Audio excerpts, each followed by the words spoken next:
Okay, hi guys, welcome back to another very short video. This is a very short discussion about pink material in bone marrow biopsies. Now, all the centers who are reporting bone marrow aspirates and biopsies, this is a very common problem that we face. Okay, so a lot of times we get a pink background, some pinkish thing lying in the marrow, and we are always in a fix. What is it? Is it edema? Is it serous degeneration? Is it necrosis? Is it something else? So I would just like to discuss 2-3 slides where I would like to point out a few things which I made a practice. Whenever I see a bone marrow biopsy, I try and differentiate and reach to a conclusion what that pink material could be. Okay. So, see, when you get a bone marrow aspirate or biopsy, normally when you get some pink material, that area is relatively hypocellular. So, if you see these two images, again, these images are not mine, they are from the net, but you get it very commonly. Whenever you get some kind of a pinkish deposition, mostly that area has less of cells in it. So on my right, the image A, you see some thickened pinkish material, then some blue erythroid cells, some RBCs, and then some fat, and then the background is relatively clear. Now this kind of material you can get in imprint or aspirate smears also. Now this kind of material, if you're seeing on an aspirate or an imprint smear, possibility of it being a gelatinous transformation is very high, because you see how smooth and clarified this pinkish material is. It is not clumped, it is not granular.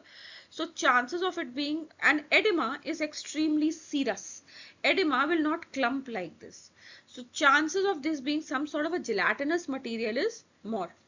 Contrast it to this slide where you get a homogeneous serous pinkish entire background. This is more like edema. This can also look like serous transformation in the biopsy or something, but edema fluid might also spread like this. Only thing, the difference between edema fluid and a serous, you won't get these holes if it's edema fluid. Edema fluid will be very uniform and completely covering the back.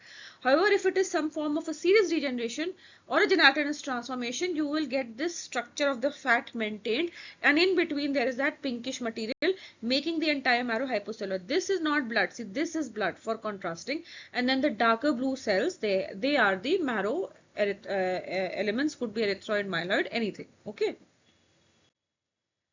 Now look at this. This is a bone marrow biopsy, and you see it is filled up with pink material and there are no cells as such.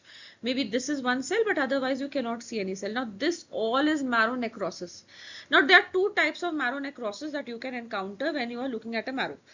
One is tumor-induced necrosis or tumor necrosis, which is mostly coagulative, and it is not very clear in this picture, but if you make out that each necrosis has its individual circle. So there's a dot over here, there's a dot over here, there's a dot over here, there's a dot over here. This is individual cell dying, leaving its outline but dying inside. This is coagulative necrosis, very common in tumor necrosis. Acute lymphoblastic leukemias very commonly come with this. So sometimes you might get a marrow with only coagulative necrosis. It can be an AML or an ALL, and it's a new case. If you see necrosis, do not take it lightly.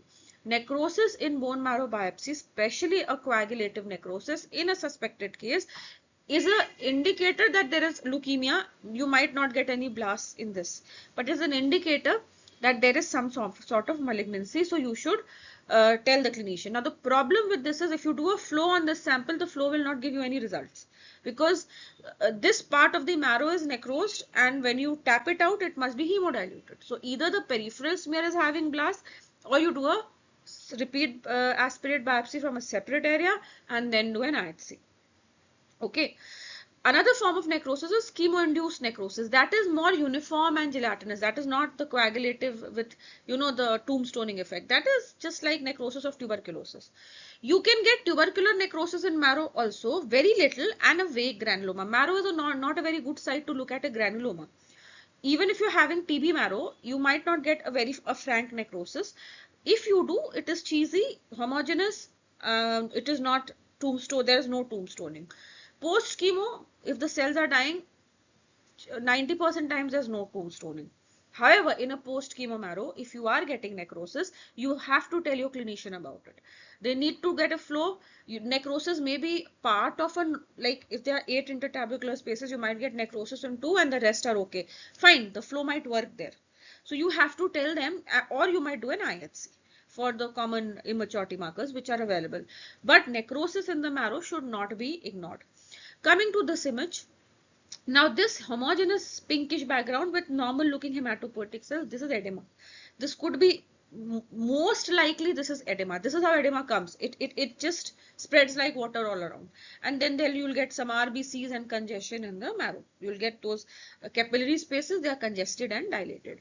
Now the thing is, you need to differentiate between reactive eosinophilic material in marrow, and you need to differentiate between the actual marrow which will be, excuse me, the actual marrow which will be, what shall I say, there is which is actually a disease. Now amyloid can deposit like pink material looking very much like this.